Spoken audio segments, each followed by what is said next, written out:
உலகத்திலேயே இறந்தவர்கள் வீட்டு குடும்பத்தினர் பஸ் ஏறி போய் ஆறுதல் கேட்பது இதுதான் முதல் முறை என நெட்டிசன்கள் விமர்சித்து வருகிறார்கள். கரூர் கூட்ட நெரிசலில் உயிரிழந்த 41 பேரின் குடும்பத்தினரில் 30 குடும்பத்தினரை மாமல்லபுரத்திற்கு பேருந்து மூலம் அழைத்து வரும் விஜயின் செயல்பாட்டை தான் இப்படி திட்டி தீர்த்து வருகிறார்கள்.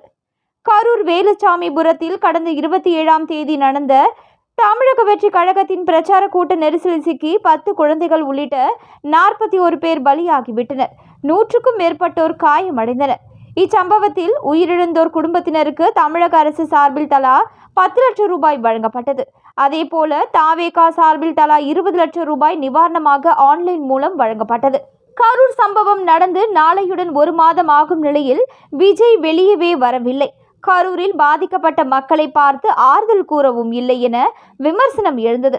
சரி, நிவாரணம் வழங்கும் போதாவது அவர்களை கரூர் சென்று சந்திப்பார் என எதிர்பார்த்த பொழுது அதுவும் நடக்காமல் ஆன்லைனில் பணத்தை போட்டுவிட்டார். இந்த நிலையில் விஜய் இப்பொழுது கரூர் போவார், அப்பொழுது போவார் என சொல்லி தற்பொழுது பாதிக்கப்பட்ட குடும்பத்தினரை மாமல்லபுரத்துக்கு வரவழைத்து ஆறுதல் சொல்கிறாராம். இதற்காக மாமல்லபுரத்தில் தனியார் ரிசார்ட்டில் 50க்கும் மேற்பட்ட அறைகள் புக் செய்யப்பட்டுள்ளனவாம். ஒவ்வொரு அறையிலும் ஒவ்வொரு குடும்பத்தினர் தங்க வைக்கப்பட்டு அவர்களது அறைக்கு விஜய் நேரில் சென்று ஆறுதல் தெரிவிக்கிறாராம். இதற்காக அவர்கள் வந்து செல்லும் செலவு எல்லாம் தாவேகா சார்பில் வழங்கப்படுகிறது.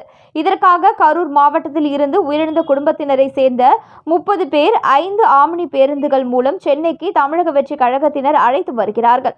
கரூர் மாவட்டம் அரவக்குறிச்சி வட்டம் சேந்தமங்கலம் கிழக்கு கிராமம் புதுப்பட்டி பகுதியை சேர்ந்த பிருந்தா என்பவர் கூட்ட நெரிசலில் சிக்கி இறந்துவிட்டார்.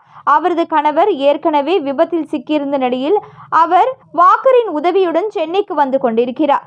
இவர்கள் தவிர கரூர் மாவட்டத்தை சேர்ந்த 8 குடும்பத்தினரை இன்று தாவேகா நிர்வாகிகள் அழைத்து செல்லவில்லை. அவர்களது குடும்பம் வழக்கப்படி குடும்ப உறுப்பினர் இறந்து 30 நாட்கள் ஆனதும் சடங்கு நடத்துவதால் இன்று வரை வெளியே எங்கும் செல்லக்கூடாதாம். இதனால் அவர்கள் நாளை திருச்சி விமான நிலையத்தில் இருந்து விமானம் மூலம் சென்னை வந்து அங்கிருந்து மாமல்லபுரம் ரிசார்ட்டுக்கு அழைத்து செல்லப்படுவார்கள் என தகவல்கள் வெளியாகியுள்ளன. விஜயின் இந்த செயல்பாட்டை பலரும் கண்டிக்கிறார்கள். தமிழர்களின் பாரம்பரியமே துக்கம் நடந்த வீட்டிற்கு சென்றுதான் ஆறுதல் சொல்ல வேண்டும். அதிலும் விஜய் ஒவ்வொரு வீட்டிற்கும் சென்றால் கூட்டம் கூடி அங்கு ஒரு அசம்பாவிதம் நடந்துவிட்டால் என்ன செய்வது என்பதால் அவர் கரூர் சென்று ஒரு மண்டபத்தில் பாதிக்கப்பட்டவர்களை சந்தித்திருக்கலாம். ஆனால் இப்படி எதுவுமே இல்லாமல் உயிரிழந்தவர்களின் குடும்பத்தினர் பஸ் ஏறி போய் ஆறுதல் கேட்பது இதுதான் முதல் முறை என நெட்டிசன்கள் விமர்சிக்கிறார்கள். மேலும் இது போன்ற முக்கிய செய்திகளை உடனுக்குடன் நீங்கள் தெரிஞ்சுக்கலாம். நியூஸ் இன்ஃபோ தமிழ் சேனலை சப்ஸ்கிரைப் பண்ணிக்கோங்க. உடனுக்குடன் அப்டேட்ஸ்க்கு பக்கத்தில் இருக்கக்கூடிய பெல் பட்டனையும் கிளிக் பண்ணிக்கோங்க.